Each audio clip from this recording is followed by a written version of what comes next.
Hey gang, DearestHershel here. I just want to quickly say before this video starts that this video contains absolutely massive spoilers from the third Layton game Lost Future. So if you're worried about that kind of thing, just give this one a miss. Cheers!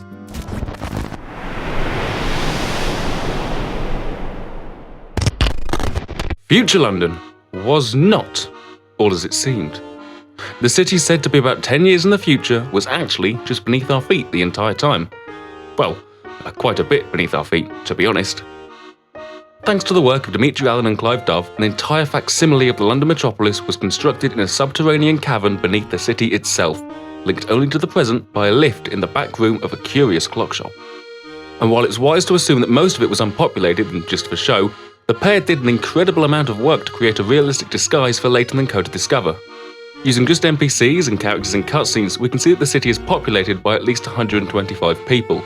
Though upon leaving Layton and Luke to stop Clive, Inspector Chelmy, Barton, Claire, Spring and Cog are able to evacuate the entire underground city in a space of about 40 minutes. No easy feat for a city of millions. But the biggest mystery here is how does one hide an entire city from the rest of the world?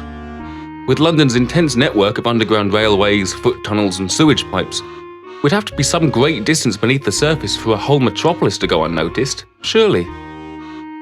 Well, if you've ever found yourself asking these exact questions, you're in for a real treat, as in today's episode of Another Puzzle Solved, we take a look deep down under the city streets to discover just where Clive and Dimitri were hiding their impossible city. So, without any further ado, let's crack this case.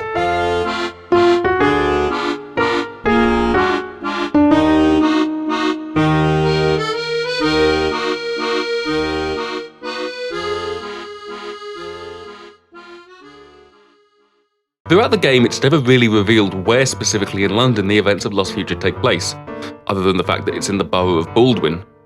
In real life though, Baldwin doesn't actually exist, though Luke does mention that Midland Road, the location of the clock shop, is all the way out here, proving that the events don't take place in a central London location. Midland Road itself is actually quite a common street name across the city, thanks to the London, Midland and Scottish Railway, a railway company that was known as one of the Big Four companies before they were nationalised after the Second World War.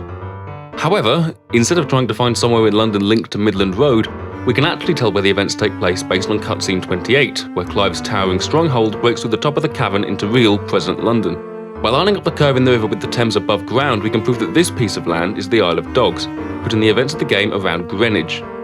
As the crow flies, Greenwich is about 7 miles from where Gressenheller is, which gives Luke's statement of all the way out here some backing behind it. To take this theory even further, we can look at the River Thames in-game. Back in 1962, or rather in 1972 if we're to believe this London is 10 years in the future, the north side of the river here was still heavily industrial. Furthermore, the entrance to the foot tunnel under the Thames in-game bears striking resemblance to the entrances to the Greenwich foot tunnel in real London. Pretty neat, huh?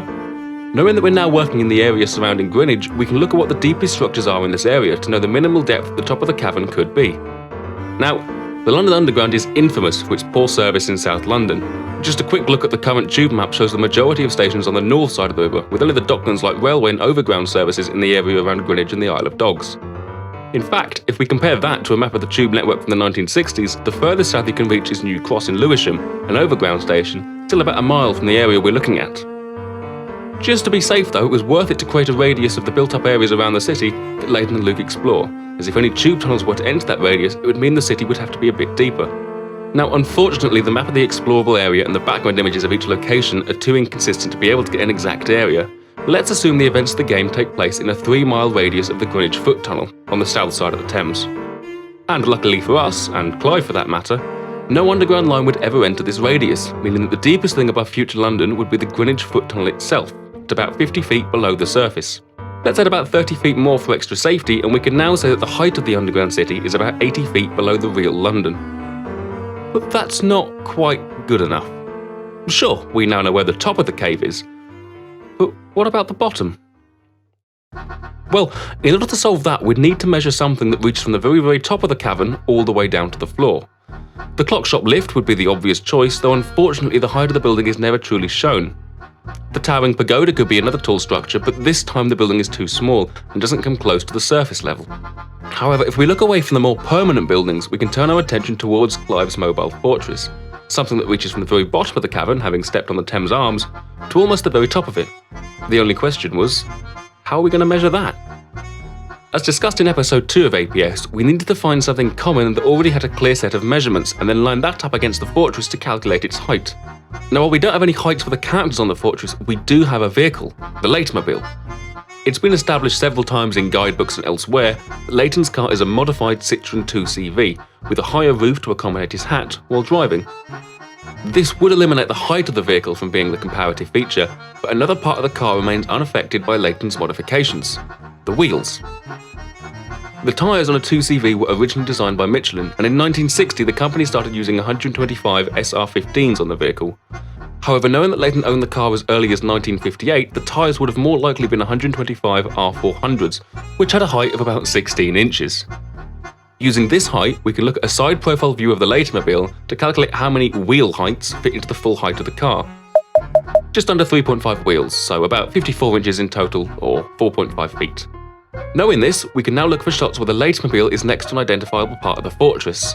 Now, similarly to the streets of the city, the fortress is different in both in-game art, cutscenes, and maps. In fact, the car is explicitly shown to land on this large platform and proceeds to travel up the fortress, but the game map shows Leighton only just getting there by the end of the cutscene.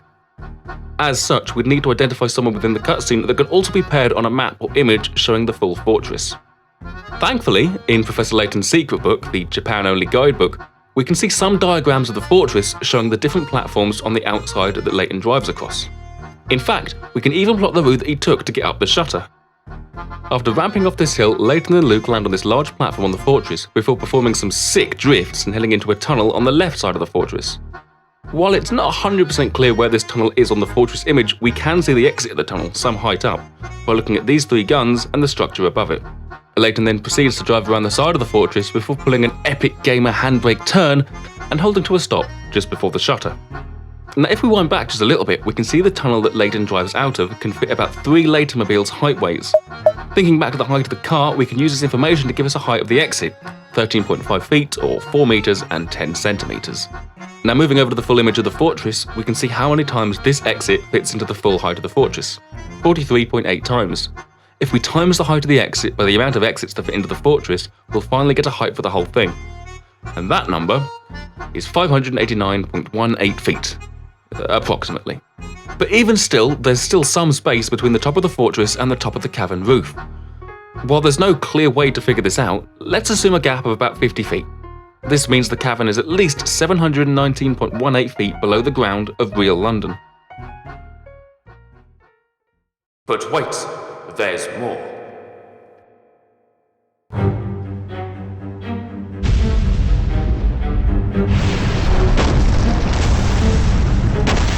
If we think back to the Greenwich Foot Tunnel in future London, Layton & Co would have had to travel under the Thames to get to the north side of the river. Assuming that this tunnel is an exact replica of the real one, this would add yet another 50 feet to the lowest point in future London. And if you thought that was the final outcome, well, there's even more to come. That was loud. Clive's mobile fortress wasn't just waiting in the car park behind the Thames Arms, this baby was completely underground, hidden even further down than the fake Greenwich Foot Tunnel, a good 550 more feet below that. This means that from the ground level of real London, future London lies 50 feet under the Greenwich Foot Tunnel, 30 feet under hard rock and soil, 50 feet under air, 589.18 feet under a giant Howlesque moving fortress, 50 feet under a fake Greenwich Foot Tunnel, and a further 550 feet under a hidden Howlesque moving fortress, which, ladies and gentlemen, gives us a grand total of 1,319.18 feet beneath the surface, almost 7 times deeper than any part of the tube network, as tall as 330 Leightonmobiles stacked on top of each other, and 7 times taller than the Tower of St. Mystere. Whew. My word.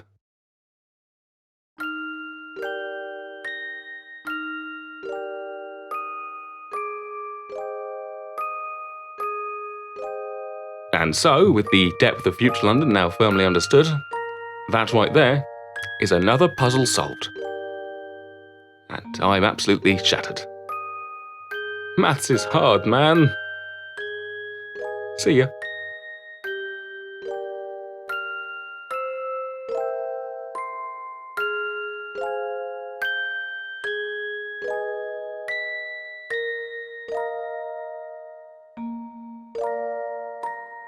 Hey gang, me again. I just wanted to say a ginormous thanks to Bianca for all the fantastic Dearest Hershel sprites seen in this episode. Each time I make one of these, I try to push the series in a better direction. And while Chelmy was great and all, I think these sprites make the series far much more personal. All Bianca's links will be in the description below, so definitely make sure to go check out her work and give her a follow. Cheers all, see you next time.